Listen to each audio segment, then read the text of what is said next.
ربنا لك الحمد حمدا كثيرا طيبا مباركا فيه يا ربي لك الحمد كما ينبغي لجلال وجهك وعظيم سلطانك لك الحمد بالإيمان لك الحمد بالإسلام لك الحمد بالقرآن আল্লাহ রাব্বুল ইজ্জা ওয়াল জালালের দরবারে শুকরিয়া জ্ঞাপনের পাশাপাশি আমি আজকের এই প্রোগ্রামের অর্গানাইজিং কমিটিকে অন্তরের অন্তঃস্থল থেকে ধন্যবাদ জানাতে চাই যে আদ-দ্বীন ফাউন্ডেশন অথরিটি তারা 3 দিন ব্যাপী যশোরের ফুলের হাটে এরকম চমৎকার গোছানো ওয়েল অর্গানাইজড একটা তাফসীরুল কোরআনের প্রোগ্রামের আয়োজন করেছে। আমি আল্লাহর শুকরিয়া জ্ঞাপনের পাশাপাশি তাদেরকে আমার অন্তরের অন্তঃস্থল থেকে শুকরিয়া, ধন্যবাদ এবং মোবারকবাদ জানাতে চাই। আজকের প্রোগ্রামে উপস্থিত আছেন বৃহত্তর খুলনা বিভাগের ব্যবসায়ী ভাইয়েরা, কর্মজীবী ভাইয়েরা, ছাত্র ভাইয়েরা, পর্দার আড়ালে মহিলা প্যান্ডেলে আমার মায়েরা, বোনেরা উপস্থিত আছেন। কওমি মাদ্রাসার মুহতামিম বৃন্দ, আলিয়া মাদ্রাসার প্রিন্সিপাল হুজুর, শিক্ষকবৃন্দ, ছাত্রবৃন্দ, ইমাম সাহেব, খতিব সাহেব, মুয়াজ্জিন সাহেব, আইন শৃঙ্খলায় কর্মরত ভাইয়েরা, ভলান্টিয়ার্স, মিডিয়া কর্মী, সাংবাদিক বন্ধুরা, ইউটিউবার্স, আমি সবাইকে অন্তরের অন্তঃস্থল থেকে শুভেচ্ছা জানিয়ে শুরু করতে চাই। প্রিয় ভাইরা, আমি জানি যশোরের মানুষ খুবই well civilized, they know manners, তারা ম্যানার জানে। অতিথির সাথে কেমন আচরণ করতে হয় যশোরের লোকেরা এটা জানে কি জানে না বলেন? স্টেজ থেকে ইনস্ট্রাকশন আসলে সেটা শুনতে হবে, না শুনলে আমিও বলতে পারবো না, আপনারাও উপকৃত হবেন না। কোটি কোটি টাকা ব্যয়, অনেক পরিশ্রম সাপেক্ষে, অনেক ওয়েল ডিজাইন করে ওনারা প্রোগ্রাম করেছেন। শেষ অধিবেশন যদি আপনারা ধাক্কাধাক্কি বিশৃঙ্খলা করেন, বঞ্চিত হব, আমরা বঞ্চিত হব, আপনারা বঞ্চিত হবেন। মিডিয়া কর্মীদের মাধ্যমে দেশে বিদেশে কোটি কোটি দর্শক তারা বঞ্চিত হবে। আর যদি একটা নীরব, নিস্তব্ধ, নিঝুম পরিবেশ আমাকে উপহার দেন, আমি জনগুরুত্বপূর্ণ, যেটা রাষ্ট্রের জন্য গুরুত্বপূর্ণ, যেটা সামাজিকভাবে আমাদের জন্য গুরুত্বপূর্ণ, আমার ব্যক্তি জীবনের জন্য গুরুত্বপূর্ণ, গোটা মানবতার জন্য গুরুত্বপূর্ণ, এরকম কিছু বার্তা আজকের এই ঐতিহাসিক যশোরের প্রোগ্রামে আমি রাখতে চাই ইনশাআল্লাহ। কিন্তু সেজন্য সহযোগিতা করতে হবে। যে ডান দিকের ছেলেরা মাশাআল্লাহ বলার সাথে সাথে ঠান্ডা, কিন্তু এখানে এখনো ঠান্ডা হচ্ছে না। তোমরা ভলান্টিয়ারদের কথা শোনো, জায়গা না পেলে পেছনে যাও, ধাক্কাধাক্কি করো কেন ভাই? এটা করো না। এই যে তোমাদেরকে দেখতে পাচ্ছি তো, একে অপরকে ধাক্কা ধাক্কি করে আমাকে থেকে শূন্য 9 8 7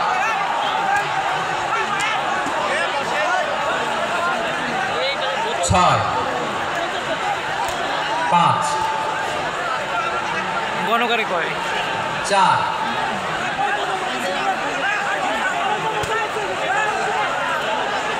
3 2 1 শূন্য। প্রিয় ভাইরা, অনেক আলোচনা হয়েছে 3 দিন ব্যাপী, দেশ বরেণ্য প্রথিত যশা ওলামায়ে হযরতের মুখে আপনারা অসংখ্য কথা শুনেছেন। আমলের জন্য এগুলোই যথেষ্ট, নতুন করে আমার বলার কিছুর দরকার নেই। নতুন করে উপস্থাপনের মতো বলার মতো আমার কাছে কিছু নাইও। যা বলার 1500 বছর আগে আল্লাহ তাআলা উম্মাহকে বলে দিয়েছেন, ঠিক কি না? এমন কিতাব দান করেছে যে কিতাবে ভুল নাই, যতই পড়ি ততই শেখা যায়। বিয়ন্ডলেস, বাউন্ডলেস, বটমলেস, কুল কিনারা নাই, কুল কিনারা বিহীন সাগর, পড়েন সুবহানাল্লাহ। গত 3 দিন ধরে স্কলাররা যে সমস্ত বিষয় কোরআন সুন্নাহর আলোকে আলোচনা করেছে, আমরা যেন সেগুলোর উপর আমল করতে পারি। আল্লাহ তৌফিক দান করুক, আমরা পড়ি আমিন। আসুন এখানে আসার বসার এই প্রোগ্রামে অংশগ্রহণ করার উদ্দেশ্যকে নিয়তকে আমরা খালিস করে নিই। আজকে আমরা যা শুনবো শিখবো আমলের নিয়তে শুনবো, ঠিক কিনা বলেন? শেষ পর্যন্ত নীরবতা বজায় রাখবেন। আমি উঠবো, আপনারা উঠবেন। এর আগে ওঠা যাবে না। স্কেডিউলে একটু চেঞ্জ এসেছে, এশার সালাত হয়নি। আমার আলোচনার পরপরই আজান হবে।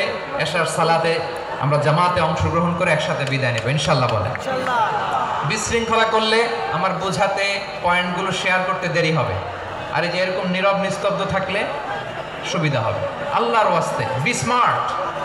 জায়গা না হলে চলে যাবেন, আওয়াজ করবেন না। ভলান্টিয়াররাও আওয়াজ নয়, ইশারা ইঙ্গিতে। প্রিয় ভাইয়েরা, যে টপিকটি নিয়ে আমি আপনাদের সামনে আজকে কথা বলতে চাই, টপিকটি অনেক গুরুত্বপূর্ণ। টপিকটি হচ্ছে হিউম্যান রিসোর্স ডেভেলপমেন্ট, মানব সম্পদ উন্নয়ন।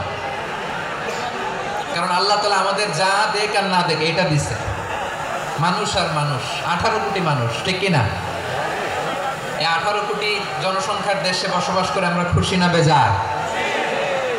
খুশি হইতে হবে, বেজার হইেন না। জাপানের খবর জানেন? তাদের গ্রোথ রেট নিচের দিকে, উল্টো। জনসংখ্যা নাই, বাচ্চা নিলে, সন্তান নিলে গভর্নমেন্ট তাদের টাকা দেয়। আমাদেরকে আল্লাহ তাআলা দয়া করে মায়া করে এই সম্পদটা দিয়েছেন। এই মানব সম্পদকে যেন আমরা কাজে লাগাই ইনশাআল্লাহ। পড়েন সবাই।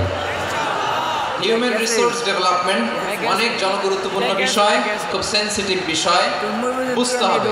যশোরের স্মার্ট ছেলেরা, যে আমি যাদেরকে দেখতে পাচ্ছি, all are the Gen Z of Jashore. Gen Z, ওরা স্মার্ট, ওরা ইশারা ইঙ্গিতে কাজ করে। এই যে পুরো গদি উল্টায় দিছে, ঠিক কিনা? 24-এর ছাত্র নাগরিক অভ্যুত্থান আমাদের দেখিয়ে দিচ্ছে কিভাবে চোখের ইশারায় গদি উল্টে দিতে হয়। তো এই জেনজিদের নিয়ে বসেছে, ওরা তো স্মার্ট, ওরা ডিস্টার্ব করবে না। মেহরবানি করে আমার সাথে কানেক্ট করো, 1 to 1, brain to brain, eye to eye, eye contact করো আমার সাথে। তাকাও, কষ্ট হলো আমার দিকে তাকাও, আওয়াজ করা যাবে না, আমার দিকে তাকাও। প্রিয় ভাইরা, হিউম্যান রিসোর্স ডেভেলপমেন্টের ব্যাপারে কিছু কথা বলবো। এই যে আমাদের বিশাল জনসংখ্যা, এই জনসংখ্যাকে কি করে জনসম্পদে রূপান্তরিত করা যায় এ ব্যাপারে কথা বলবো। আমি সূরাতু বনী ইসরাঈলের 70 নম্বর আয়াত তেলাওয়াত করেছি। এই আয়াতের আলোকে কিছু কথা আমি আপনাদের সামনে বলবো। ওয়ালাকাদ কাররামনা বনী আদম ওয়া হামালনাহুম ফিল বাররি ওয়াল বাহরি ওয়া রাযাকনাহুম মিনাত তাইয়্যিবাত ওয়া ফাদ্দালনাহুম আলা কাসীরিম মিম্মান খলাকনা তাফদীলা। পড়েন আল্লাহু আকবার। রব্বুল আলামিন বলেন, ওয়ালাকাদ কাররামনা বনী আদম, আমি বনী আদমকে সম্মানিত করেছি, বনী আদমকে মর্যাদা দিয়েছি। ওয়া হামালনাহুম ফিল বাররি ওয়াল বাহর, বনী আদমকে জলে স্থলে, স্থলে এবং সমুদ্রে চলাচলের বাহন দিয়েছি। ওয়া রাযাকনাহুম মিনাত তাইয়্যিবাত, তাদেরকে পবিত্র রিজিকের বন্দোবস্ত করেছি। ওয়া ফাদ্দালনাহুম আলা কাসীরিম মিম্মান খালাকনা তাফদীলা, আর আমি আল্লাহ যাদেরকে সৃষ্টি করেছি তাদের মধ্য থেকে বনী আদমকে আমি শ্রেষ্ঠ বানিয়েছি। আমরা শ্রেষ্ঠ, আমরা আশরাফুল মাখলুকাত। আমরা কি? এই যে এমনি চিল্লাচিল্লি করে, জিজ্ঞাসা করলে বলে না। আমরা আশরাফুল মাখলুকাত। আমরা কি? শ্রেষ্ঠ, সবার চেয়ে সেরা। আমাদের মতো করে আল্লাহ কাউকে বানায় নাই। 2 পায়ে ভর করে, শির দ্বারা এরকম স্ট্যান্ড রেখে মাথা উঁচু করে দাঁড়াতে পারে এরকম কোন প্রাণী পৃথিবীতে আছে? এজন্য আল্লাহ বলেন, ওয়ালাকাদ কাররামনা বনী আদম, আমি বনী আদমকে সম্মানিত করেছি, তাদেরকে আমি মর্যাদা দিয়েছি। তাদেরকে আমি যত মর্যাদা দিয়েছি আমার কোন সৃষ্টিকে এত মর্যাদা দেই নাই। পড়েন সুবহানাল্লাহ।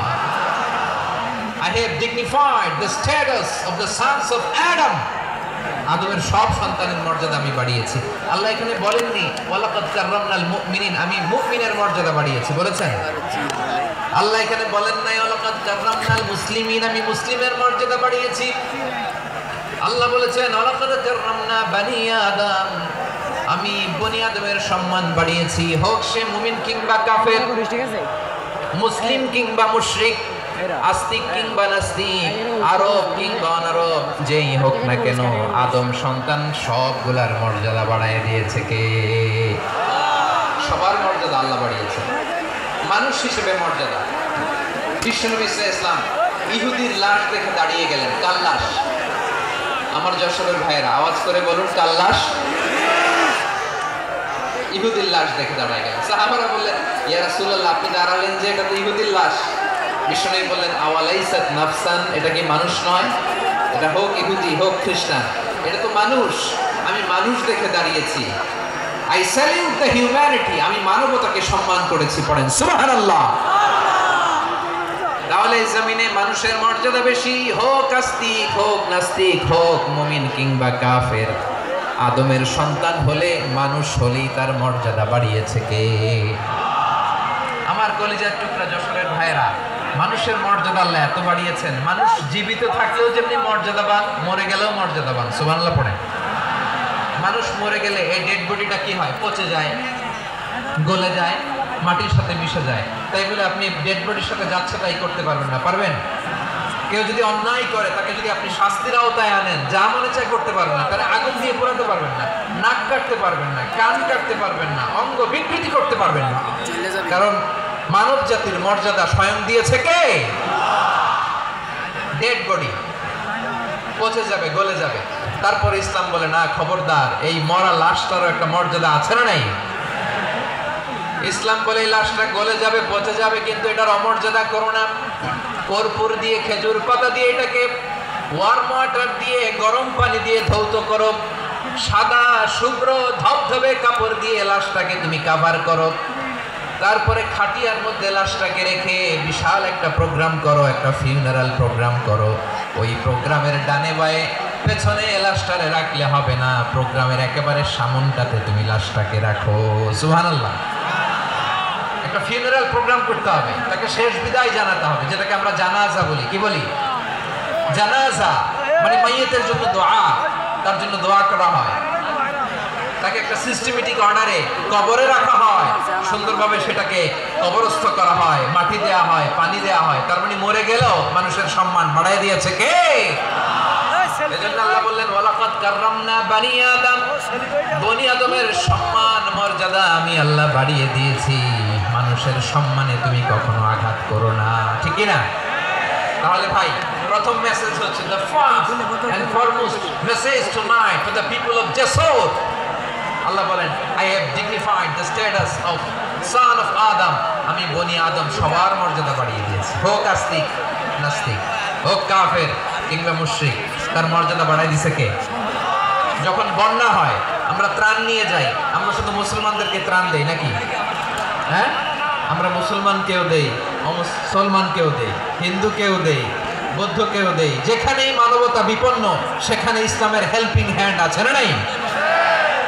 সুবহানাল্লাহ। কি দিন আমরা পেয়েছি, কি বিধান আমরা পেয়েছি। ওয়ালাকাদ কাররামনা বানি আদম, আমি বনি আদমকে সম্মানিত করেছি। এরপর আল্লাহ বললেন, ওয়া হামালনাহুম ফিল বাররি ওয়াল বাহর, মানুষকে স্থলে এবং সমুদ্রে চলাচলের বাহন আমি দিয়েছি। স্থলে কিভাবে চলবে, জলে কিভাবে চলবে, এই বাহনের ব্যবস্থা করেছে কে? এই জেনজি, এই সামড়া, ইরাম করতেছো কিসের জন্য? হ্যাঁ, ইরাম করলে চলবি? হ্যাঁ, বস বস বস বস। আওয়াজ করতেছো কেন? দিবা না, কথা বলতে দিবা না আমাকে? এইটা বুঝি তোমাদের ভালোবাসার নমুনা? তোমাদের ভালোবাসার কারণে যদি আমি কোথাও দাঁড়াতেই না পারি, কোথাও বসতে না পারি, কোথাও দুটা কথা বলতে না পারি, এই ভালোবাসা দিয়ে কি হবে আমার? বরং ঘামতে ঘামতে ঘর্মাক্ত হব, রক্তাক্ত হব। কিন্তু সেন্ট্রাল থেকে, সেন্ট্রালি যে ইনস্ট্রাকশন আসবে, সেই ইনস্ট্রাকশনের এক চুল আমরা ডানে বায়ে যাব না। এইটা গণজাগরণের জন্য এইটা দরকার, ইসলামী বিপ্লবের জন্য এইটা দরকার।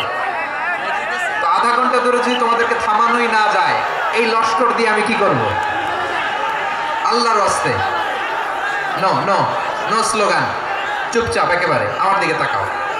আল্লাহ বললেন, ওয়া হামালনাহুম ফিল বাররি ওয়াল বাহর, জলে স্থলে আমি চলাচলের যানবাহনের ব্যবস্থা করেছি। আমরা স্থলে ঘোড়ার উপরে চড়ি, উটের উপরে চড়ি, গাড়ির উপরে চড়ি। এই যে গাড়ির ইঞ্জিন বানাইছি আমরা, এটার মেধা দিয়েছে কে? আবার সাগরের মধ্যে আমরা নৌযান, জলযান, বড় বড় জাহাজ দিয়ে এক মহাদেশ থেকে আরেক মহাদেশ যাই, এক দেশ থেকে মালামালগুলো আরেক দেশে পাঠাই। সাগরের ভেতরে নৌকাগুলোরে ধরে রাখলো কে? والفلك التي تجري في البحر بما ينفع الناس। মানুষের উপকার আছে এরকম সরঞ্জামাদি নিয়ে সাগরের উপরে বিশাল বিশাল জলযানগুলো চলে, এগুলো ডুবে যায় না, কাত হয়ে যায় না, পড়ে যায় না। এগুলোকে স্থিতিস্থাপকতাকে ঠিক করে রাখলো কে? আপনারা জাহাজ দেখেছেন? জাহাজ, হ্যাঁ, বাড়ি চট্টগ্রাম হলে দেখতে পারতেন, দেখছেন? বিশাল বিশাল জাহাজ, বিশাল জাহাজ মালামাল নিয়ে এক মহাদেশ থেকে আরেক মহাদেশে যায়। গত মাসে আমার জাপান সফর ছিল। এই যে বাংলাদেশে যে গাড়িগুলো চালান বেশিরভাগ